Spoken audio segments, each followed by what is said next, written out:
This is Bloomberg Businessweek Daily, reporting from the magazine that helps global leaders stay ahead, with insight on the people, companies, and trends shaping today's complex economy, plus global business, finance, and tech news as it happens. Bloomberg Businessweek Daily with Carol Massar and Tim Stenovec, live on Bloomberg Radio, television, YouTube, and Bloomberg Originals.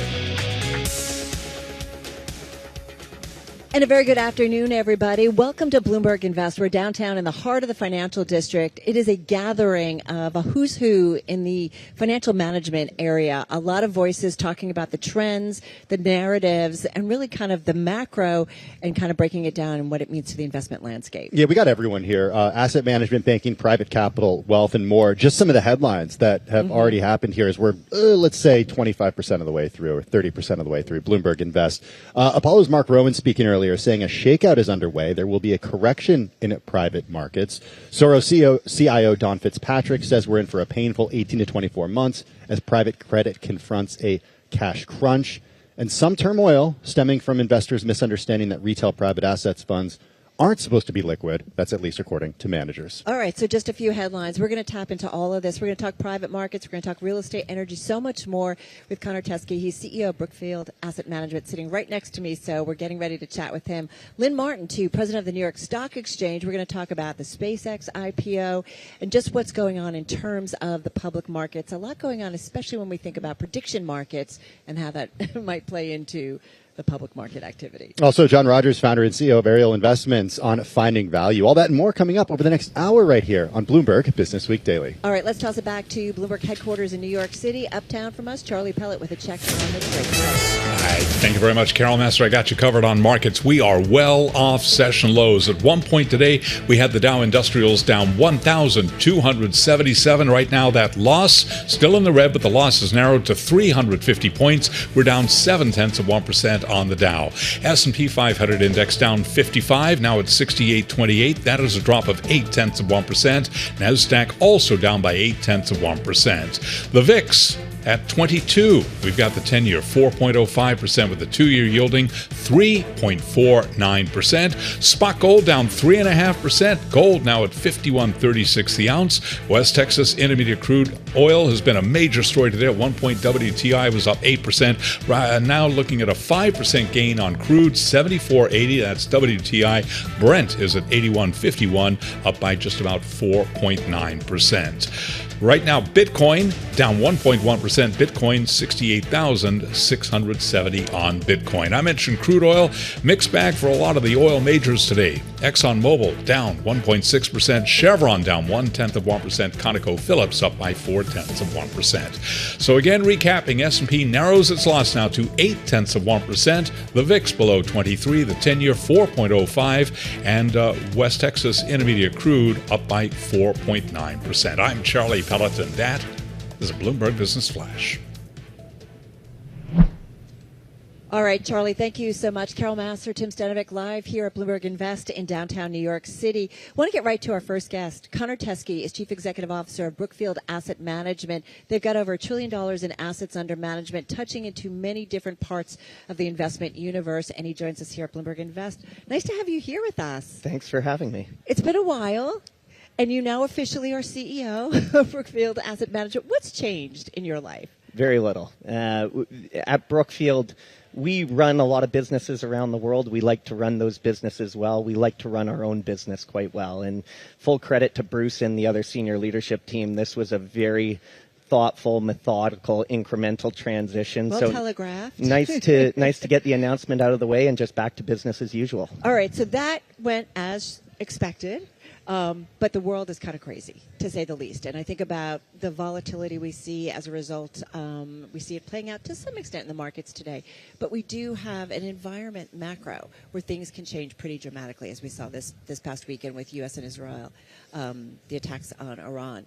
So I'm just curious, for you, is it too soon to rethink kind of strategies at this point? Like, what will it take to maybe say we've got to start rethinking differently about the macro? We're very long-term investors. We focus on long-duration assets that are essential and critical in the communities and businesses that they operate in around the world. And these are assets that produce cash across a cycle. They're downside protected. They're inflation linked. So we will take a very, very long-term view. And despite the headlines over the last weekend, our focus is on our people who are safe and our assets that are operating. So we continue to look forward, and the fundamentals for the key themes we're investing in continue to be positive. Does the geography change at all? And I bring that up because data centers, energy, infrastructure, big investment play for you guys. You teamed up with Qatar Investment Authority on a $20 billion venture to invest in AI infrastructure. How does the war with Iran, the instability in the region, does it change that specific investment at all? It does not. And again, when something like the past weekend happens, the focus is on our people who are safe, both at Brookfield and our portfolio companies.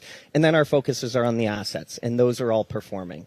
When you think longer term about our focus on the region, it's an incredible region. It's got very significant growth. It's got an increasing presence on the world scene.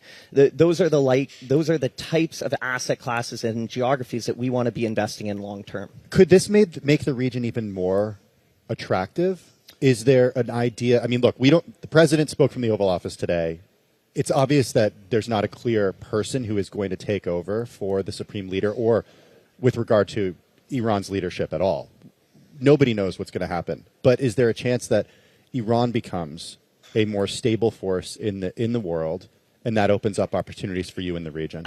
I would say when we think at Brookfield and the types of things we invest in, they tend to have durations far beyond single administrations, political parties, individual leaders. And therefore, we focus on the fundamentals. And when you think about things like data centers, like energy, the two you just mentioned, the fundamentals today are better than ever before. And that's what's going to drive our investment decisions.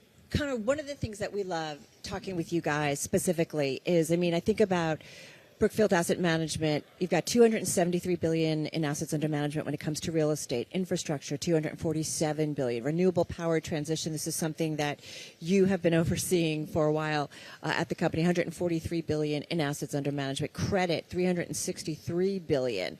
Where are you seeing, though, any signs of stress? Are you going to tell me the whole portfolio is fine? So I think the topical one today is credit. Right. And the first thing we would say is everyone needs to take a step back. Credit, private credit, and direct lending are almost used synonymously in today's market, and they represent very different things. Our view is credit markets are actually in very good shape. Corporate balance sheets are strong. Banks are great. Capital markets are incredibly liquid today. Then you can move to private credit. Mm-hmm. Our private credit focus is on three things: asset-backed lending, real asset lending, and opportunistic credit. All of those are seeing very strong fundamentals. And then there are some concerns in direct lending today. And there are concerns about tightening credit spreads, corporate credit quality deterioration, maybe some concerns about liquidity. It's important to recognize that direct lending's a very small component of the broader credit market. But are there any situations that your guys are concerned about or no? I understand it's a small in proportion, but... We've positioned the business really well over the last few years, and we've been very cautious and incremental about our exposure to the headlines, the themes that are dominating headlines today, whether it be software or retail funds. Well, we have some, it's de minimis. What's more important is we've positioned our entire business to be a net beneficiary from AI penetration. And then the other exciting thing for us is we've recently announced our full partnership with Oaktree, right, a very contrarian credit investor that's extremely well placed to go to work in this environment. We'll get to Oaktree in just a second. One more on credit, though, outside of your portfolio, and when you look across the credit landscape, what gives you pause? Not Brookfield's assets, but out there in the environment. In the environment today, I think the thing that we look at is sometimes there is issues with underlying credit quality, and sometimes there is issues about liquidity in which these credit investments are held. And those two things are very different, and in today's environment, they're sometimes being conflated. There's a lot of talk about perpetual credit vehicles. We think these vehicles long-term are great. They offer a unique private market exposure to a wider spectrum of investors that can offer diversification, that can offer growth. But those vehicles are perpetual in nature. They need to be managed. They need to be invested appropriately, and they need to be executed in a way that is thoughtful given the liquidity requirements they will have over time. Your understanding and Brookfield's understanding of like the financial markets, this push to kind of spread those things like private credit to a wider investment pool, if you will. Do you think that still makes sense? Absolutely. Yeah. Absolutely. Private markets offer an incredible opportunity for investors of all type. It gives them diversification versus what they can get in the public markets. It can give them exposure to some of the most exciting growth themes that are sometimes difficult to get in public stocks and bonds. And historically, private markets have offered a premium return. It comes down to a very simple fact that when they are offered to the individual investor, it needs to be through a structure that is well understood on both sides and is managed appropriately from both an investment and a liquidity standpoint. And so understand it's not liquid. So understand what you're investing in. Understand, and there is an onus on the manager to appropriately manage those vehicles. I'll tell you from the Brookfield standpoint, we've been very incremental and thoughtful of our growth in this space, at times restricting capital to avoid any situations that there could be a liquidity crunch. Can we squeeze in one real quick one, about 45 seconds or 60 seconds? On AI, in terms of the data center build, what do you continue to see, and has anything changed versus what we've seen in the last 6 to 12 months? No. You're starting to smile, so I'm assuming no. It's exciting. And the reality here is the demand is being driven by the largest, highest quality credit counterparties, the best corporates in the world, and the best sovereigns in the world. And this is creating what is going to be a productivity enhancement for economies and businesses going forward. It needs large-scale capital. It needs operating expertise across energy, real estate, and digital infrastructure. We're excited because we think there's a big role for us to play. So nothing's slowing down. Nothing's slowing down. That's pretty amazing. Connor, thank you so much. Really appreciate you taking some time for us. You'll have to come back. We didn't have time to touch too much on Howard Marks and Oaktree, but we can do that another time. So, Connor, thanks a lot. Always good to see you. Thank you for having us. All right. Connor Teskey, of course, Chief Executive Officer of Brookfield Asset Management here at Bloomberg Invest. We're going to stay on the markets. As we heard from Charlie Pellet, we're definitely off our lows of the session, but nonetheless, 2 months into the year, the S&P has pretty much gone nowhere. A kind of a huge knock if you think about the shocks that the markets have endured, from geopolitical unrest to AI disruption threats. And if you take a look at kind of Wall Street expectations for the market this year, they're pretty still holding on to those bullish for now outlooks. We'll see. I want to bring in Eric Weiner. He's Bloomberg News Senior Editor, Equities Americas. He joins us from New York. Eric, why has the market been so resilient? Why don't we see dip buyers getting tired of coming in and buying these dips?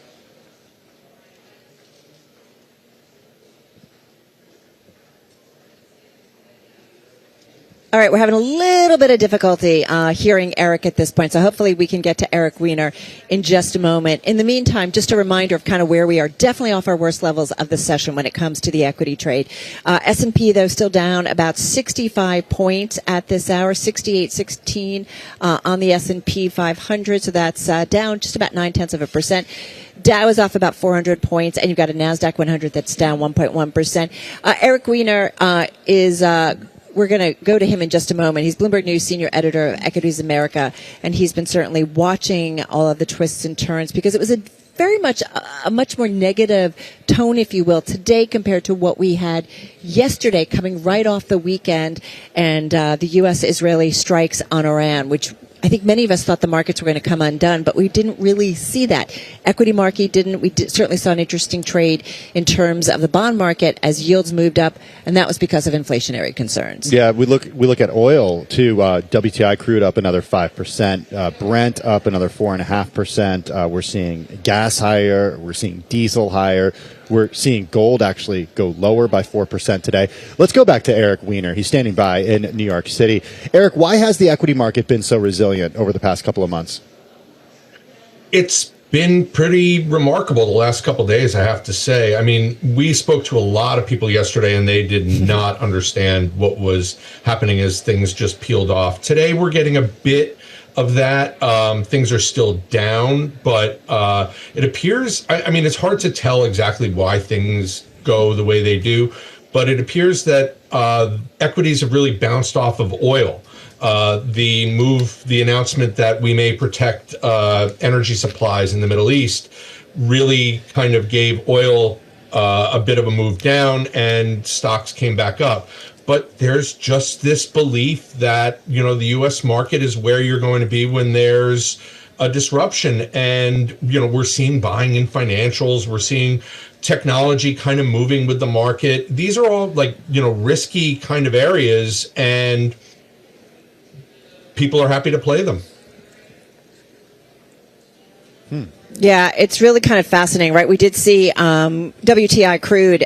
We saw it up as much. West Texas Intermediate up about 9.5%. We're still up about 4.8%, but certainly not as bullish as we saw before. In the meantime, you've got Bitcoin backing off here. So I don't know whether to throw that into the metric.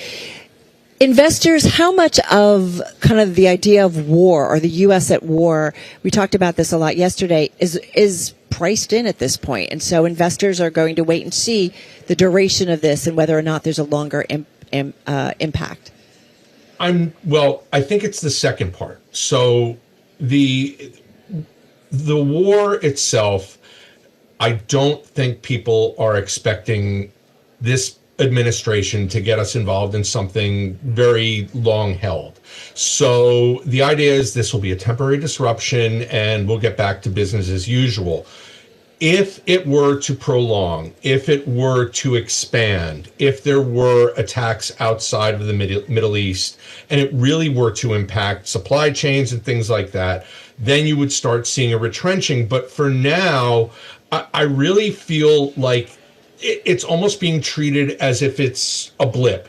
It's a crazy blip, but this weird blip nonetheless. The other thing, I just saw a note come across from Jefferies, and they're talking about flows, people selling out, and a lot of pressure being applied on the downside, but everything's pretty orderly. Not a lot of panic, not a lot of, crazy trading moves that are disruptive. And as long as that's going on, the market sort of, adjusts to that, and you don't see these outside swings and crazy volatility. Even the VIX, while over 20, isn't going nuts. So it does look fairly orderly for a time where you would think things wouldn't be exactly orderly. Well, so Eric, if we just think about the way that stocks are valued, and we use discounted cash flow analysis or whatever we want to do, and kind of go old school there, wouldn't the concern be with a prolonged conflict? There could be inflationary concerns. There could be a changing of the view of the consumer. There could be a changing of the way that the government is spending money. There could be a reordering of different types of equities that are getting more support versus others. Very briefly, how does it play out in an extended conflict? That's the whole game. Right now, if you look at, let's take tech. Big tech has actually come way in. So if you look at the biggest, hyperscalers for AI, they're actually fairly reasonably valued. They're trading roughly in line with the S&P 500, meaning that's usually cheap. However, if there is a long-term, a prolonged war in the Middle East, everything is going to be repriced. Yeah. And that's the change. That's the bet. Yeah. Right. Yep. Time will tell. The repricing. That's how it works. That is how it works. All right. Eric Weiner, thank you so much. Good to just check in with you. Bloomberg News Senior Editor of Equities Americas. Coming up, we know investors are super excited about the SpaceX IPO. We'll get more on the opportunities for new issues. We're going to check in on that. We're going to talk about also prediction markets a little bit when we come back right here on Bloomberg Businessweek Daily. It's 2:21 on Wall Street. We do check markets all day long here at Bloomberg. Stocks and bonds are retreating as the war in Iran shows no signs of de-escalation. We are, however, well off session lows. Right now looking at a 53-point drop on the S&P. Now it's 68.28. That is a decline of 0.8%. Keep in mind at the worst level of the day in the early going, we had the S&P down 171 points. That was a decline of 2.5%. But bears repeating, right now we are down by just about 8%. 0.8%. The Dow, which had been down almost 1,300 points, the Dow now down by 320, a decline there of 0.6%. The Nasdaq Composite Index down 0.9%, and the Russell 2000 Index of small cap shares down 1.3%. The VIX at 22, the 10-year 4.05%, but the 2-year 3.49%. Gold is down 3.8%, 51.17 the ounce. Crude continues to be a major move there, higher by 4.7%, 74.55 a barrel on WTI, and Brent, the global benchmark, now up by 4.6% at 81.35 a barrel. On a day when stocks are moving lower, we've got Target shares higher by 7.3%. The retailer forecasts better than expected profit for the full year, indicating that the big box retailers' turnaround plans are starting to generate results. Rival Walmart up 0.7%, but again, the move for Target up 7.3%. Recapping the Dow, the S&P, Nasdaq, they're all well off session lows. S&P down by about 0.8%, and West Texas Intermediate crude oil right now, WTI up by 4.7%. For on-demand news 24 hours a day, subscribe to Bloomberg News Now wherever you get your podcast. I'm Charlie Pelleton. That is a Bloomberg Business Flash. All right, Charlie, thank you so much. Carol Massar, Tim Stenovec, live here at Bloomberg Invest in downtown New York City and across Bloomberg platforms, radio, TV, YouTube, Bloomberg Originals. So companies planning IPOs, they're definitely maybe thinking a little bit maybe should we ride out some of the volatility set off by events in the Middle East over the past weekend. Bankers looking for ways to finish the jobs, though, on deals nearing completion. Now, firms with less advanced processes, what we're hearing is they might have their feet kind of hovering over the brakes as the U.S. and Israel's operation in Iran plays out. We have the perfect guest to talk to about public markets, the IPO market, and more. Lynn Martin is with us. She's president of the New York Stock Exchange. She joins us here at Bloomberg Invest in downtown Manhattan. It's interesting because it seems like there's been this sudden change in sentiment. We saw an IPO pulled this week already. Is this conflict enough to materially change how companies are thinking about IPOing? I don't think so. I mean, there's always going to be geopolitical events happening, and the political framework is always going to continue to evolve. And if you're a good company, you can always go public. I mean, you look at the volatility we saw in 2022, 2023, 2024. We had some amazing companies go public and do really well, raise a ton of capital to fund their operations, to build R&D capabilities, and they're trading at levels that are multiples of where they IPO'd. You look at a company like Reddit, for example, that IPO'd around this time in 2024. It's done extraordinarily well. So I think companies need to be mindful of how anything that's occurring on the geopolitical landscape is going to affect their businesses in the short term, medium term. What's more difficult, Lynn, or what's the thing that kind of makes you kind of want to pull your hair out? Is it the geopolitical? Is it stuff out of Washington? Or is it the constant and increasing growth of private markets that allow companies to stay private longer? Like, it's pretty staggering. I think the thing that makes me want to pull my hair out is, the narrative around what we could do to fix the fact that companies don't necessarily see a quick exit in the public markets. If you take a couple of steps back, our public markets are the envy of the world. You look at the amount of capital that gets raised there, secondaries, IPOs, whatever the case may be. It's extraordinary. It is why more and more companies are looking towards the U.S. as the most desirable geography from a capital formation standpoint. When you think about why a company isn't going public, a lot of times it is the areas that Chair Atkins covered in his Make IPOs Great Again speech.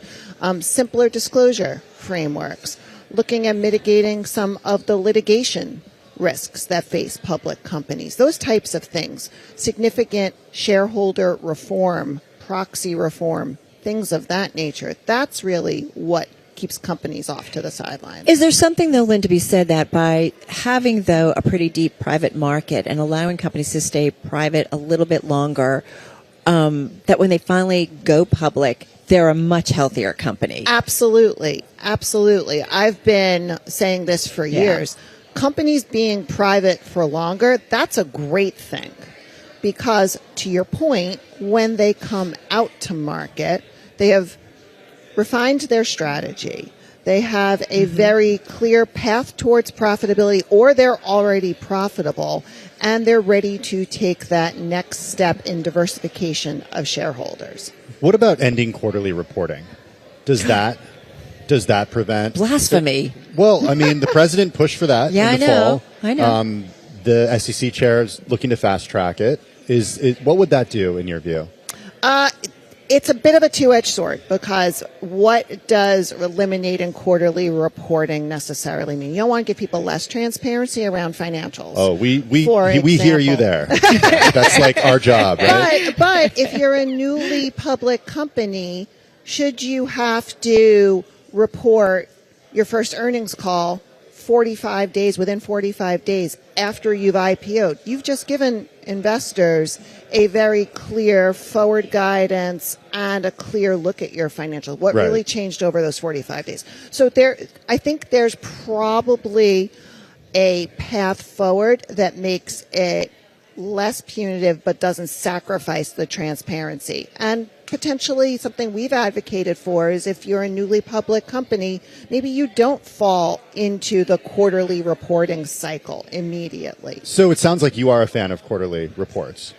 I am, and I think I don't want to speak for you, Carol. I do. I mean, I often think about how it sometimes is frustrating for companies because, look at the AI build out or different things that might be transformative or are transformative, that in order to spend money, it's going to impact you, in terms of your balance sheet. So where do we kind of give some leeway for people to do this, right? But I also do think we have seen things go wrong. And so I love, like you say, the U.S. market, it's deep, it's liquid, it's incredibly transparent. And that's why it's the envy of the world. And it's the envy of the world because I think of that. Right, but a silver bullet is not necessarily, decrease the amount of transparency you're given to investors. Although I do think there is a role for less frequent reporting for the newly public companies, but then also, what are you reporting? How are you reporting it? And does it look like a quarterly earnings call, or does it look like just a simple financial update? Can we talk prediction markets? Please do. Okay, so the NASDAQ is working on yes-no contracts. We saw this news break yesterday. Our colleague Kat Doherty reporting this. You have a Polymarket investment. Yep. Give us an update on how that partnership is going, and I'm curious if you would consider just doing prediction markets yourself. Yeah, I mean, if there's a regulatory framework that allows for us to do it, we absolutely would look at that as an opportunity. But to your question, your initial question is our investment in Polymarket. The partnership's going incredibly well. We announced an investment in Polymarket, about $1 billion last fall. It was really focused more on the data side and giving transparency, particularly when you look at how the data is impacting your more traditional markets. A great example is, which I love to tell people, is I was on the floor on election night. And I remember looking up, and you've been to the New York Stock Exchange, you see all the technology and market data that is broadcast every day from there. And I saw the market starting to spike up. I said, well, what just happened? The S&P futures in particular started to spike up. I said, what just happened? And someone said, Poly just called the election for President Trump.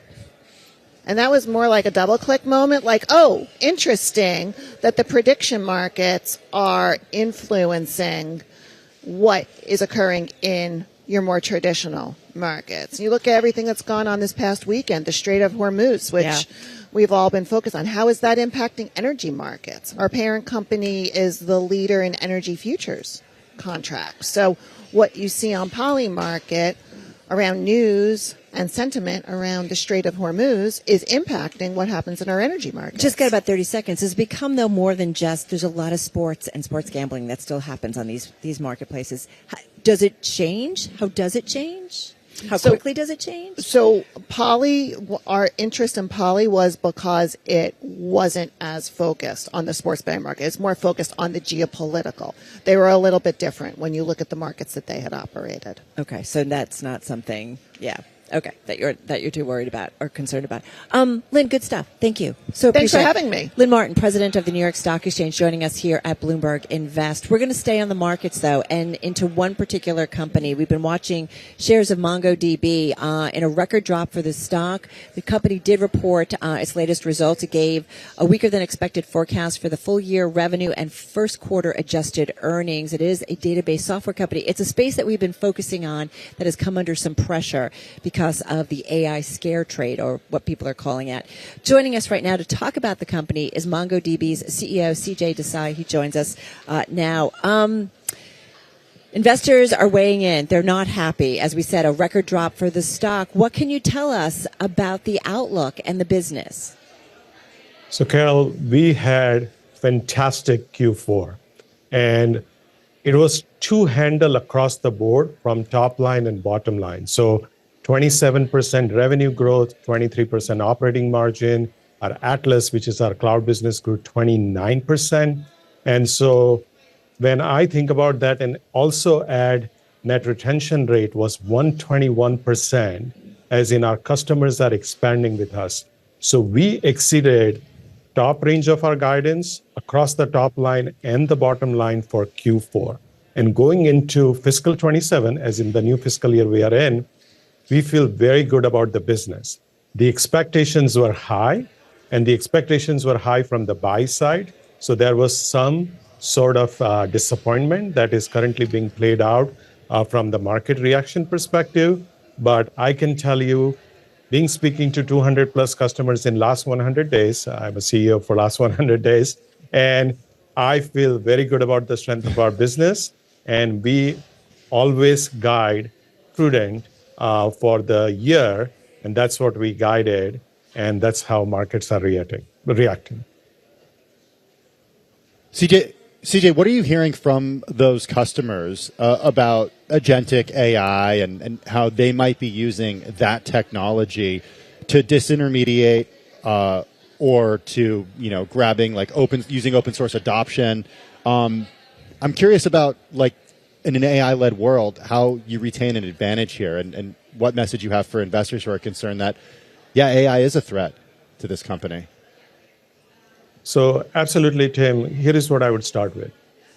First is we are infrastructure software, and infrastructure software is an extremely hard thing to build, and you cannot just use your way to a coding agent to build infrastructure software. And that's what you are seeing with our net retention rate of world-class 121% in Q4. So that's one thing. When you are infrastructure software, not like other software that may be at the application layer, which is where your concern is, what we are seeing being played out with customers is like tale of two positive cities. One, I would say, enterprises continue to build. We used an example in our earnings remarks, JP Morgan Chase, real-time applications, many mission-critical applications, including emerging AI workloads, are being built on MongoDB. And you contrast that with AI native companies. I'm in Palo Alto today, right here in Silicon Valley, and you see companies that we mentioned, like 11 Labs, which is crushing it now at $11 billion valuation. You guys were just talking about companies going public, but $11 billion valuation completely built on MongoDB. So whether it's AI native company that is a disruptive force in the software market, or whether it's a large bank or a large healthcare company or a large retailer building agentic commerce, they are also building on MongoDB. So far, Tim, in customer conversations, I do not hear, hey, CJ, do we really need MongoDB? Our business is very strong, both for large enterprises building AI workloads or AI companies where AI is their business right here in Silicon Valley or maybe Seattle or maybe New York City, are also building on MongoDB, from frontier model companies to domain-specific AI companies that are being built right now. All right. So CJ, we get this idea of MongoDB as this foundational data platform for AI. And this is part of why the acquisition of Voyage AI, also Atlas Vector Search. So what percentage of new bookings are specifically AI related? And how are you kind of measuring that native or AI native customer attraction? And when do you expect AI to become a material revenue contributor? And maybe that's what investors are looking for. Yeah, Carol, this is the question I got asked on the callbacks after our print. And as I stated, we had a fantastic print. And on the guidance, we also gave guidance according to our long range plan. Okay, so that's one. Given that in the large enterprises, Carol, we are still seeing a lot of experimentation being on AI, whether it's an airline or retailer or a bank and so on. I haven't seen AI agents at scale. And that's, from my standpoint, on behalf of MongoDB customers, that is an upside to our guidance, that when AI really takes off at an airline or a bank or a retailer or a healthcare company, that would be a tailwind, because nobody is concerned about, hey, is MongoDB relevant in AI? We are 100% relevant in AI. And then I look at AI native companies. What we have stated is they are, most of the AI native companies, including frontier model companies that are using MongoDB today for key use cases, that is today a small percent of our revenue, but growing very fast.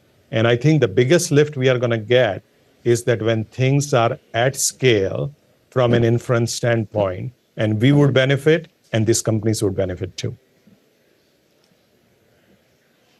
I think some investors might have questions about organizational changes at the company, like the appointment of Erica Volini as Chief Customer Officer. What specific changes are being made to the sales organization? How are you thinking about compensation structure differently, customer segmentation strategy? How do you ensure execution continuity during the transition?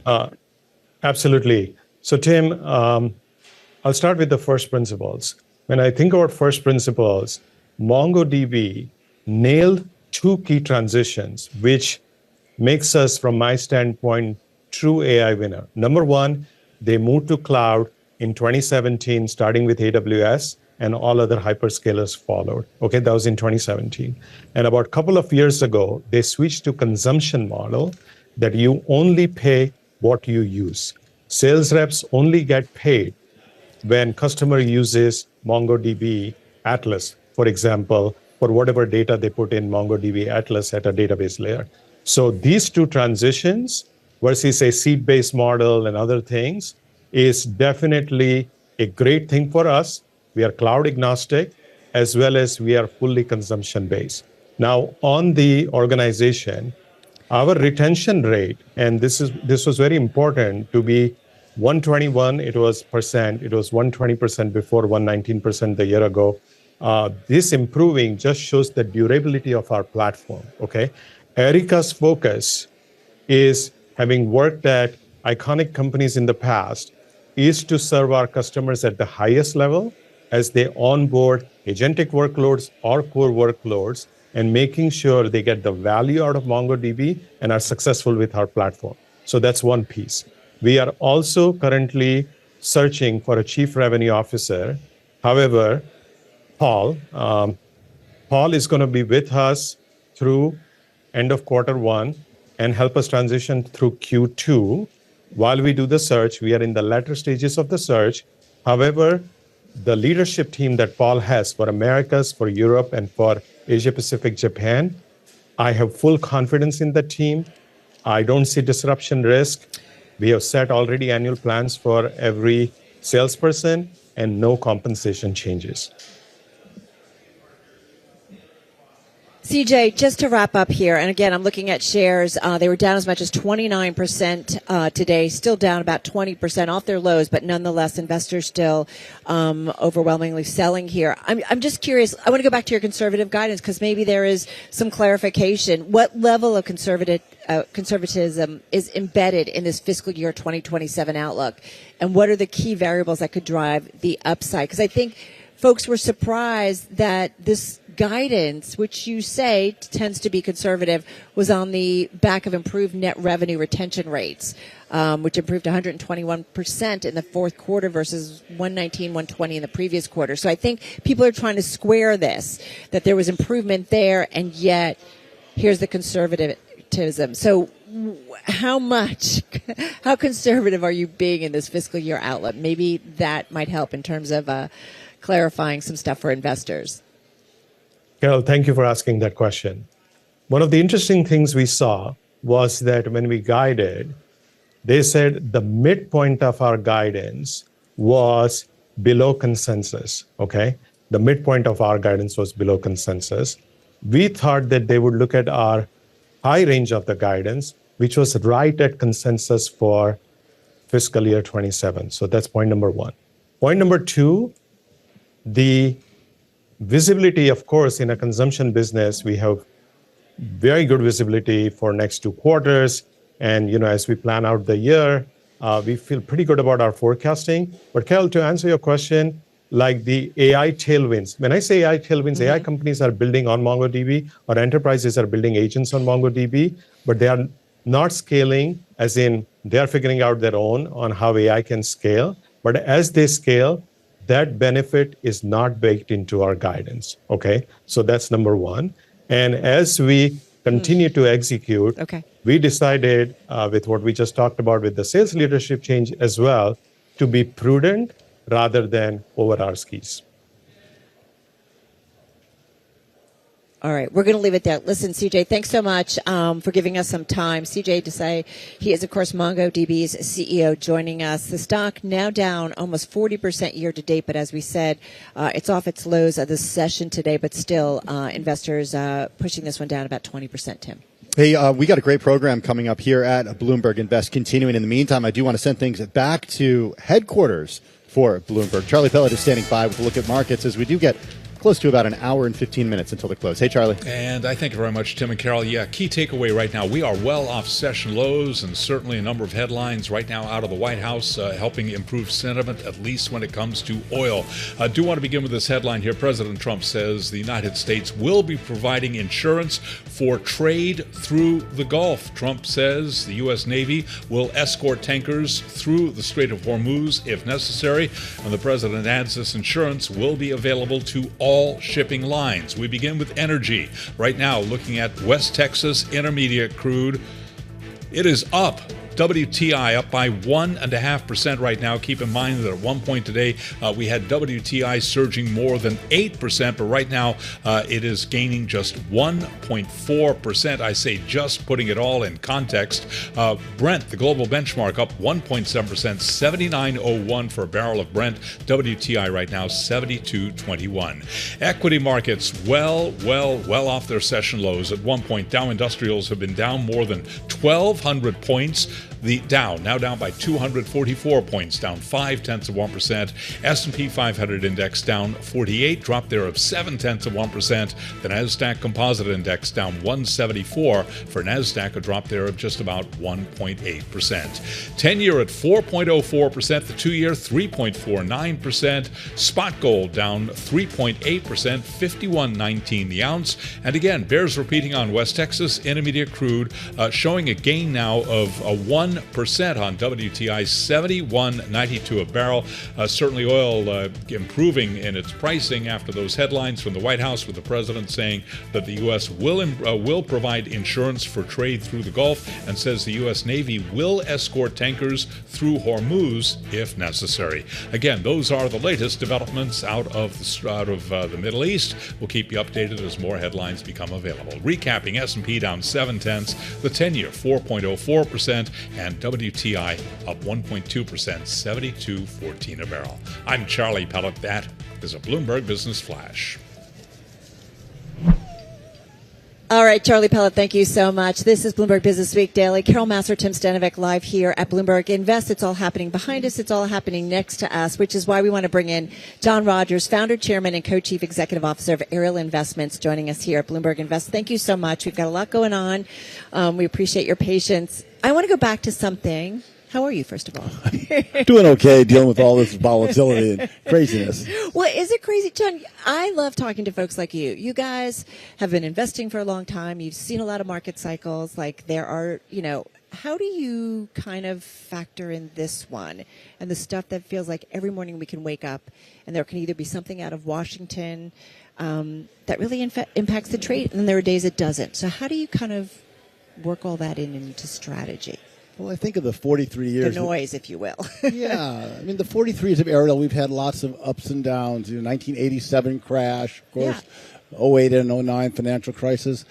But this is the first time we seem like we're making this crisis happen. We're making a conscious decision to make policy decisions, whether it's the tariffs or now whether it's the war.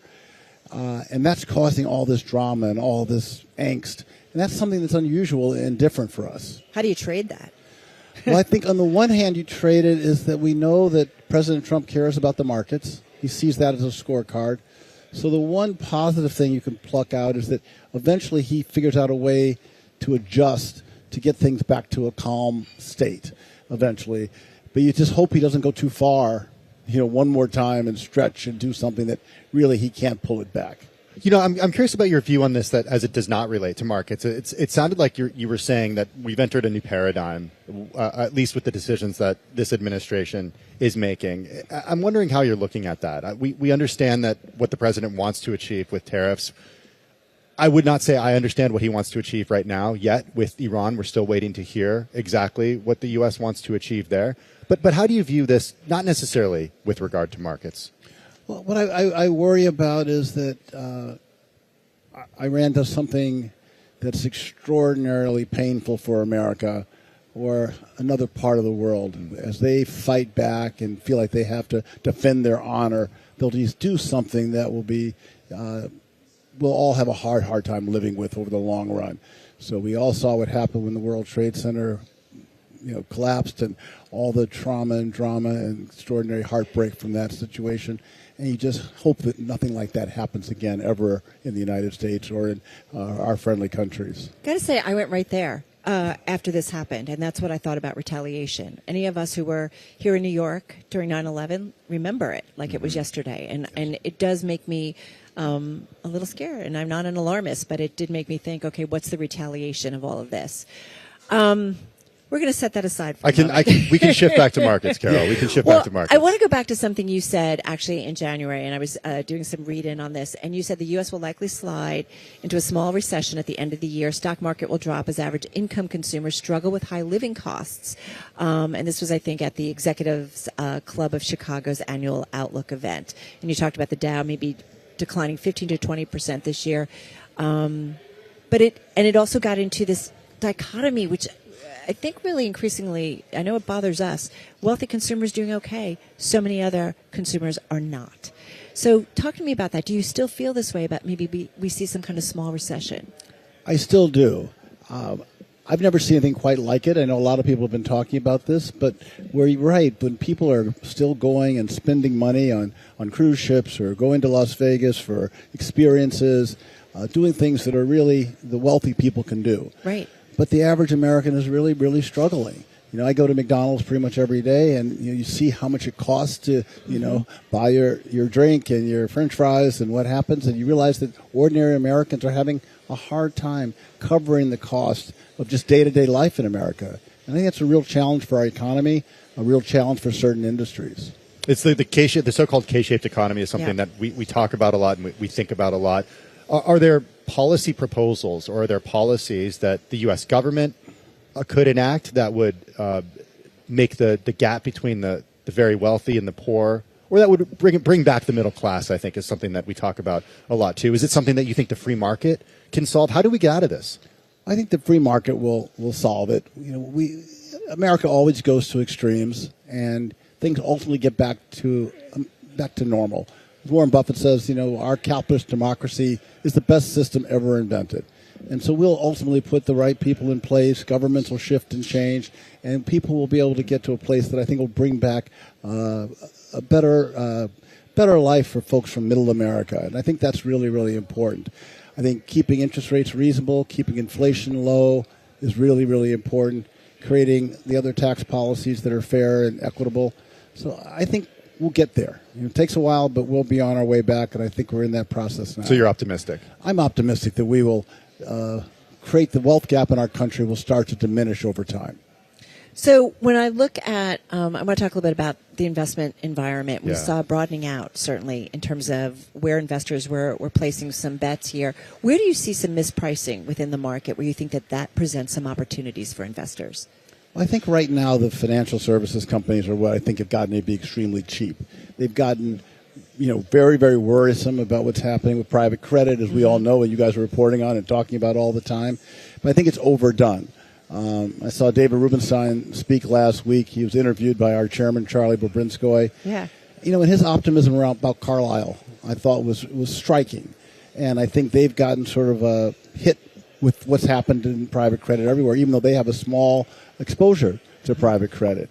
There's also been this huge concern around private equity that people won't come back, that it's going to be harder and harder to raise funds. I think as interest rates get lower, companies that have the kind of brand that Carlyle has will be able to do extremely, extremely well. And then secondarily, a company like Lazard, one of the world's best investment banking firms. Peter Orszag has done a great job in getting that company on track. It's moving in the right direction. And being one of the best investment bankers, they're going to benefit from all the deals that are going to happen. In this deregulated environment, it's a really a great opportunity for companies to buy, merge, do things that are right for shareholders. It's really kind of refreshing. I haven't heard you say AI.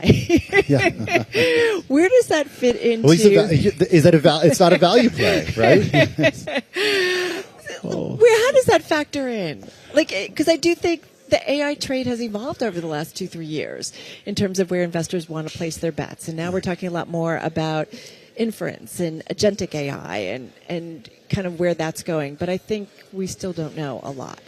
We still don't, and we're working really, really hard on it at Ariel. We're using some of the top academic minds at the University of Chicago to help guide us as we think through which industries will be the most disrupted, which ones will not be disrupted, and where maybe the fear is overdone. So, for us, one of our favorite stocks is Jones Lang LaSalle, JLL. Real estate brokerage is still an important business. It's a complicated business. If you're a CEO trying to move hundreds of people from one office tower to another, one campus to another, you need a great broker who can help you see and have the insights that are there. So I think AI helps to make them more efficient and more effective, and AI is not going to replace that real estate broker the way some people are afraid of. So much of the concentration, literally, and when it comes to coverage of the market, has been mega-cap tech names. And I'm wondering if it's possible, in your view, I think I know what you're going to say, but if it's possible in your view to outperform mega-cap tech or the S&P 500 by excluding those from a portfolio, by finding those value names. Well, I think so. I've been very public. I think the large cap growth stocks have gotten way, way, way too expensive. Everyone's fallen in love with that trade for quite a long time. But I've seen this happen time and time again in my 43 years at Ariel, but also saw it throughout history. The Nifty 50s during the 70s, the Nifty 50 stocks. You saw it during what happened in the go-go 20s. People just fall in love with the sector and think it's just going to go up and up forever, and the small stocks get neglected. They get misunderstood. They're not as well followed.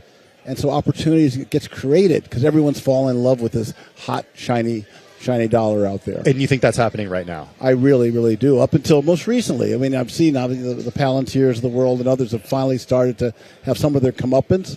It reminds me of what happened during the turn of the century when the internet bubble finally burst. So you're starting to see some signs that the world is coming back to rationality and people are realizing some opportunities in their smaller names. When it comes to the investment environment, are you anticipating that investors need to be thinking about it's going to be a higher rate environment going forward, and so you've got to think about that and what it means in terms of valuations? Well, I think I'm more optimistic about rates. I think that meaning they'll go lower. I think they'll go lower. Okay, I really do. I think that the new Fed chairman is clearly someone who's going to want to make the president happy. He's going to do everything he can to bend the will of the Federal Reserve. Doesn't that make you nervous, though? If it's not fundamentally based? Long term, it makes me nervous. Okay. But I do think in the short to intermediate term, if we keep rates lower, it's always good. Low rates are always positive for the markets. And, of course, there's some things will come back to haunt us because of it. Yeah. But I think that's more longer term. In the short term, I think this will be something that will be help the market stay where it needs to be and be sort of a tailwind for the markets. It doesn't sound like when one of the narratives it felt like we were coming into was, I mean, think about President Biden before President Trump won the election. Like, the U.S. was the best place to invest. When President Trump came in a year ago, again, like, the U.S. market was the place to invest. And then we were just thinking about the U.S. being uninvestable. Like, that became a narrative. And to a certain extent, even though the U.S. markets did well last year, there was a lot of underperformance compared to global markets for 2025. Is that something you think a lot about, or that we are seeing investors start to diversify away from the U.S. market, or that's impossible because of how deep and how liquid the U.S. market is? I think it's really, really hard to diversify away from the U.S. markets in any meaningful way. You know, we still have the deepest economic system, the most successful economic system, the best universities in the world. You know, we're the United States of America, and even though there's been all this drama and trauma right now, ultimately people want to come back to the country where you can count on our currency, you can count on our democracy and the regulatory environment that we have. And just all the great success we've had, Wall Street to Silicon Valley. I think that America is the best. So this is just a blip? I think so. It's because it's interesting. I think we try to figure out the lasting impact of the last year or so. Well, one thing that we're trying to figure out is the impact that immigration or a lack thereof will have on the economy here. If we think about in recent years, Americans not having enough babies, and one of the ways that has been supplemented and we've been able to avoid turning into a Japan, for example, is because we have had people come to the United States and increase economic activity that we wouldn't have had we not had that. And I'm wondering how we have to adjust our expectations for a world that is increasingly, I was going to say isolationist, but we're not necessarily seeing that right now, but one that looks inward toward itself more than looking outward. And you only have 30 seconds to solve the world's I'm problems. sorry. That was my bad. Well, I just think we got lost in this. In this business, the ability to see the future is the most important thing. Yeah. And so if you look out 2 to 3 or 4 years, we will be past this crisis, this isolationism, the challenges that we face, one way or another. You're going to have a new president. You're going to have a new government. And I think America will still be in a strong, strong place. I kind of love this. John, thank you so much. Thank really you. appreciate it. John Rogers, of course, founder, chairman, and co-CEO of Ariel Investments, joining us right here on Bloomberg Businessweek Daily. All right, folks, that's going to do it for this hour. We've got more to come, but if you're watching on television, the close is coming your way in just a moment. I'm Carol Massar along with Tim Stenovec, live here at Bloomberg Invest. This is Bloomberg.